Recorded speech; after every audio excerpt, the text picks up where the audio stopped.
யோவான் 6வது அதிகாரம் 60வது வசனத்திலே, அவருடைய சீஷரில் அநேகர் இவைகளை கேட்டபோது, இது கடினமான உபதேசம், யார் இதை கேட்பார்கள் என்றார்கள். இயேசு கிறிஸ்துவுடைய வார்த்தை கடினமான உபதேசம் என்று சீஷர்கள் சொல்லுகிறார்கள். அது கடினமான உபதேசமாக இருந்ததா பிரியமானவர்களே? பார்த்தா சமாரியரிடத்திலே ஒரு விதமான அன்போடு பேசுவார். குஷ்டரோகியினிடத்திலே திடமனதாயிரு என்று சொல்லி அவனை தொட்டு குணமாக்குகின்றவர். ஆண்டவர் பேசுகின்ற வார்த்தை ஒவ்வொரு இடத்திற்கு ஒவ்வொரு விதமாக இருந்தது. சில நேரங்களிலே கடவுளுடைய வார்த்தை கடினமாய் நமக்கு வரும்பொழுது a bitter pill makes us perfect. இல்ல, நமக்கு கசப்பான மாத்திரை நமக்கு தம்முடைய சரீரத்தை குணமாக்குகின்றதாய் இருக்கின்றது. இன்றைக்கும் கூட அப்படியாக சில வார்த்தைகள் நம்மை தொடும் பொழுது, நம்மை குத்தும் பொழுது, அது கடினமான உபதேசம் இல்லை, நம்மை வடிவமைக்கிற உபதேசமாக இருக்கிறது என்று நாம் புரிந்து கொள்ள வேண்டும் பிரியமானவர்களே. அது போல ஒரு சபையிலே ஒரு போதகர் ஒரு ஊழியரை கூப்பிட்டு அவரை பிரசங்கிக்கும்படியாக சொன்னார்.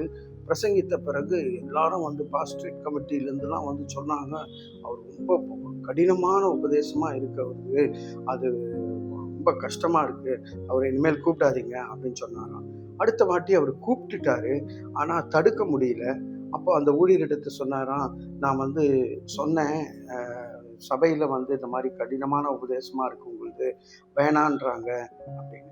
இல்லை, நான் வரேன், நான் ஜெபிச்சுட்டு வரேன் அப்படின்னு சொல்லி அவர் பாஸ்டரை கன்வின்ஸ் பண்ணி அவர் ஊழியம் செய்தாராம். அந்த இடத்திலே பிரசங்கிக்கும் பொழுது பல பலவீனமாக உள்ள மக்கள் பலனடைந்தார்கள், சுகவீனமாக இருந்தவர்கள் சுகம் பெற்றார்கள், பல கசப்போடு இருந்தவர்கள் அந்த கசப்பை நீக்கினார்கள் என்று பார்க்கின்றோம். அதற்கு பிறகு அவர் கேட்டாராம், என் உபதேசம் கடினமாக இருக்கிறதா என்று கேட்கும் பொழுது அவன் சொன்னாங்களாம், இல்லை, யாராவது இருந்தா சொல்லுங்க எனக்கு அப்படின்னு சொல்லும்பொழுது யாருமே எழுந்திருக்கவில்லையா பிரியமானவர்களே. சில நேரங்களிலே கடினமான உபதேசம் நமக்கு வரும் பொழுது இன்றைக்கு நாம் ஏற்றுக்கொள்ள அழைக்கப்பட்டிருக்கின்றோம். நம்ம எல்லாரும் இப்போல்லாம் பார்க்கும்போது ஒரு ப்ராஸ்பெரிட்டி காஸ்பல், மோட்டிவேஷ்னல் ஸ்பீச்சு, இப்படி தான் நம்ம ஆசைப்படுறோம். ஆனால் கடவுள் சொல்லுகிறார், சில நேரங்களிலே கடினமான உபதேசத்தை ஏற்றுக்கொள்ள வேண்டும் என்று. இன்றைக்கு அப்படிப்பட்ட உபதேசம் வறுமையானால் நீங்கள் ஏற்றுக்கொள்ள மனதாயிருங்கள்.